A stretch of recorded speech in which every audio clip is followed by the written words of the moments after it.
Olá, galera, voltei. Eu disse que voltaria e estou aqui com vocês de novo. Vamos conversar agora sobre a igualdade e a não discriminação. A partir do artigo 4º, trabalhamos o capítulo 2 aqui do título 1. Nesse capítulo, a gente vai tratar um pouco de que todos são iguais. E vamos reafirmar isso na legislação e reafirmar as garantias para que os direitos da pessoa com deficiência possam ser aplicados e possam ser exercidos no cotidiano de forma natural e não de forma impositória, como muitas vezes é preciso fazer. Vencer a discriminação não é fácil. Vencer o preconceito também não. A legislação vem para superar o preconceito e a discriminação. Então, reafirmar a ideia de igualdade, de não discriminação é necessária para que, daqui a algum tempo, isso se torne natural e não necessariamente tenha que ser imposto por uma legislação. Vamos conversar um pouco sobre isso. Por favor, fique atento e continue as suas anotações. Vamos lá! Capítulo 2. Toda pessoa com deficiência tem direito à igualdade de oportunidade com as demais pessoas. Precisava dizer isso, gente? Obviamente, não precisava. Mas, como eu disse pra vocês, para superar essa discriminação, a gente tá aqui pra mostrar isso e reafirmar isso. E ela não deve sofrer nenhuma espécie de discriminação em razão da sua deficiência. Por quê? Porque ninguém deve ser discriminado em razão de característica que seja própria de sua pessoa. Somos todos iguais perante a lei. Vamos conversar então sobre o que é discriminação. Qual é o conceito de discriminação? E aí, já parou pra pensar? É tudo aquilo que é feito em razão da deficiência. Distinção, restrição ou exclusão da pessoa com deficiência. Que pode ser feita por ação, pelo tom da iniciativa, ou por eu não ter feito, por omissão. Mas, ó, o mais importante é isso aqui, ó. Tem que ter o propósito ou o efeito, tem que ter, tá bom? De quê? Prejudicar, impedir ou anular o reconhecimento do exercício dos direitos e liberdades fundamentais da pessoa com deficiência. Aqui se inclui a recusa de adaptação razoável ou a recusa ao fornecimento de tecnologias assistivas. Entendeu? Então, tudo que for feito por ação ou omissão, com propósito ou efeito de prejudicar, impedir ou anular direitos da pessoa com deficiência, é considerado discriminação. E aí eu vou te lembrar, discriminação é crime. Crime tipificado aqui nessa legislação, que deve ser sempre averiguado e terá como pena a reclusão e multa. Tudo bem? Então, muito cuidado com a discriminação. E o mais legal, todos nós temos o dever de sempre que ver os direitos da pessoa com deficiência serem negados, impedidos ou prejudicados, nós temos o dever de denunciar, ok? Vamos lá, a pessoa com deficiência não está obrigada a fruir de benefícios decorrentes de ação afirmativa. Isso cai muitas vezes na prova, mas entenda, ninguém é obrigado a nada, senão em virtude de lei. Não é assim que você aprendeu? E é assim que se aplica aqui. A pessoa com deficiência ela não é obrigada a utilizar, a fruir daquilo que foi proposto a ela como ação afirmativa, para reduzir as limitações impostas por sua deficiência. Entenda, vaga de estacionamento está reservada para a pessoa com deficiência. Ela tem traçado diferente, tamanho diferente e está próxima do local de acesso, onde aquele estacionamento possui, né, acesso a lojas, espaços, edificações. Mas se a pessoa com deficiência ela não quiser estacionar naquela vaga, quiser estacionar em outra, ela pode? Claro que pode. Ela não é obrigada a fruir dos benefícios de ações afirmativas. Ela não é obrigada, por exemplo, a comprar um imóvel utilizando a cota que é reservada quando há financiamento público para essas edificações. Ela não necessariamente tem que usar um táxi adaptado para na proporção dos 10%. Ela não é obrigada a fruir dos benefícios das ações afirmativas. Se a pessoa com deficiência não quiser atendimento prioritário, ela pode pegar a fila de atendimento comum? Claro que pode, nenhum problema. Entendeu o que quer dizer isso aqui? Uma pessoa com deficiência, ela não está obrigada a fruir dos benefícios das ações afirmativas, porque ninguém é obrigado a nada, senão em virtude de lei. Fechado isso? Não esquece dessa, que essa cai com recorrência na prova e a galera costuma errar. Vamos pra frente, vamos seguir ainda aqui, conversando um pouquinho. A pessoa com deficiência, ela vai ser protegida de toda forma de quê? Então, a PCD, a pessoa com deficiência, deve ser protegida de toda forma de negligência, toda forma de discriminação, exploração, opressão, violência, tortura, crueldade ou tratamento desumano ou degradante. Então a ideia é proteger essa pessoa que possui limitações de viver de forma plena em sociedade. Mas o que cai mesmo na prova desse artigo 5º é aquelas pessoas que são consideradas especialmente vulneráveis. Quem são as pessoas especialmente vulneráveis? A criança, o adolescente, a mulher e o idoso com deficiência. A pessoa com deficiência, ela já é vulnerável. Por isso eu protejo ela de toda forma de negligência, violência e discriminação. Porém, além disso, quem é pessoa com deficiência, criança, adolescente, mulher ou idoso, ele é especialmente vulnerável. Além de ser vulnerável, por sua condição de criança, adolescente, mulher ou idoso, ele é considerado especialmente vulnerável. Vamos ao artigo 6º, que cai imensamente nas provas. E ó, esse não aqui é muito importante você entender.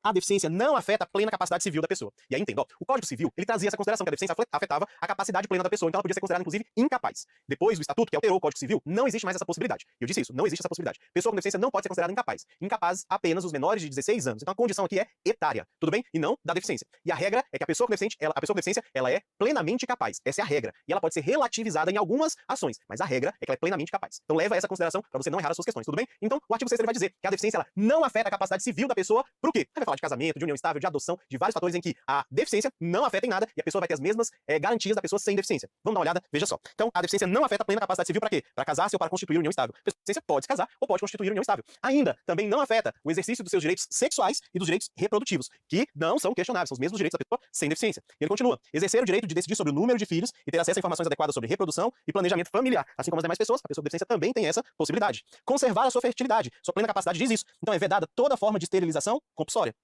Tem direito a exercer o direito à família, convivência familiar e comunitária, e ainda tem direito à guarda, tutela, curatela e adoção, tanto como adotante como adotado, em igualdade de condições com as demais pessoas. Todos aqui têm os mesmos direitos. Não há que se falar que alguém é melhor do que o outro por conta disso, tá legal? Seguindo em frente, é dever de todos, como eu já havia antecipado para vocês, todos nós temos o dever de comunicar à autoridade competente toda forma de ameaça ou de violação dos direitos da pessoa com deficiência. E quando quem tomar este conhecimento for juiz ou tribunal, eles não podem agir por si só. Então, se eles estiverem no exercício de suas funções e assim reconhecerem que houve ameaça ou violência ao direito da pessoa com deficiência, O que ele faz? Ele remete a peça ao Ministério Público, para que ele tome as devidas providências para que esses direitos possam ser revestidos novamente à pessoa com deficiência. Tranquilo isso? Isso é outra questão que cai recorrentemente nas provas. Todos devemos, então, garantir e comunicar em caso de ameaça ao direito da pessoa com deficiência. Os juízes, durante o curso de um processo, ao reconhecerem que houve ameaça, já devem colocar isso na mesma peça processual. Não, eles caminham isso ao Ministério Público para que ele tome as medidas cabíveis para garantia do direito da pessoa com deficiência. Então, muito cuidado com esse papo dos juízes e tribunais, porque a prova quer colocar todo mundo em grau de igualdade, aqui todos devem ter as mesmas ações, e não. O juiz, ele deve ser provocado, ele não pode tomar ação por si só, tá legal? Vamos em frente, vamos continuar a nossa conversa aqui. É dever do Estado, da sociedade, da família, assegurar a pessoa com deficiência com prioridade a efetivação dos direitos sociais. Em regra, quais são esses direitos? Direito à vida, à saúde, à acessibilidade, à comunicação, à saúde, profissionalização, cultura, avanços tecnológicos, paternidade, maternidade, trabalho, previdência social, desporto, dignidade, respeito, turismo, alimentação, reabilitação e habilitação, lazer, liberdade, habitação, transporte, informação e convivência familiar e comunitária. É um dever do Estado assegurar a pessoa com deficiência uma vida igual das pessoas sem deficiência. E, obviamente, além desses, outros direitos devem ser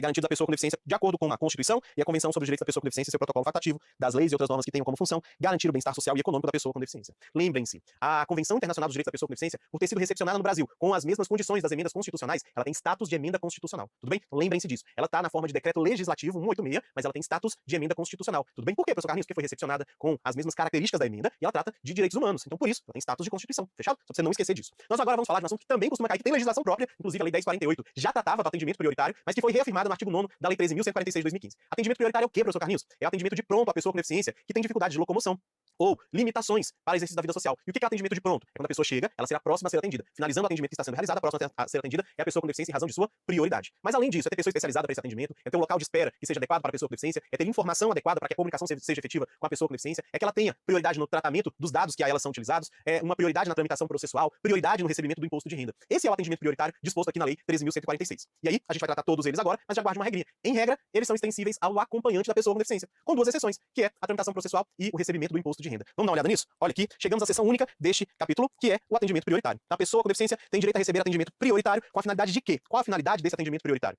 Proteção e socorro em qualquer circunstância, mas cuidado, não confunda com pronto-socorro de hospital. Pronto-socorro na área da saúde. Por quê? Professor Carlinhos, essa ideia de proteção e socorro em qualquer circunstância não pode ser confundida com pronto-socorro. Porque nos pronto-socorros na área de saúde, quem vai mandar é o protocolo médico, que é o quê? O risco de morte. É ele que vai dar prioridade, e não a deficiência, tá bom? Então, cuidado. Atendimento em todas as instituições de atendimento ao público, então eles vão ter atendimento prioritário nesses espaços. Disposição de recursos, tanto humanos quanto tecnológicos, que garantam atendimento em igualdade de condições com as demais pessoas. Disponibilização de ponto de parada, estação e terminal acessível, com transporte coletivo de passageiro. Garantia de segurança no embarque e no desembarque. Acesso à informação e disponibilização de recursos de comunicação acessível. Recebimento do imposto de renda. E ainda, tramitação processual e procedimentos judiciais e administrativos em que ela for parte interessada em todos os atos e diligências. Lembrando, ó, vou colocar aqui para você já gravar. Extensível ao acompanhante. E aqui, ó, não extensível ao acompanhante. Beleza? Esses dois não são extensíveis, ao passo que os 5 primeiros são extensíveis, tá legal? Ele vai dizer, os direitos previstos são extensíveis ao acompanhante da pessoa com deficiência ou ao seu atendente pessoal. Então, vou até colocar aqui, acompanhante ou atendente pessoal. Mas nem precisava, porque todo atendente pessoal é também acompanhante. Lembrem-se disso, é só para que, por ocasião da prova, você, se questionado, também possa ter essa informação, tá bom? Então, só para ficar mais claro.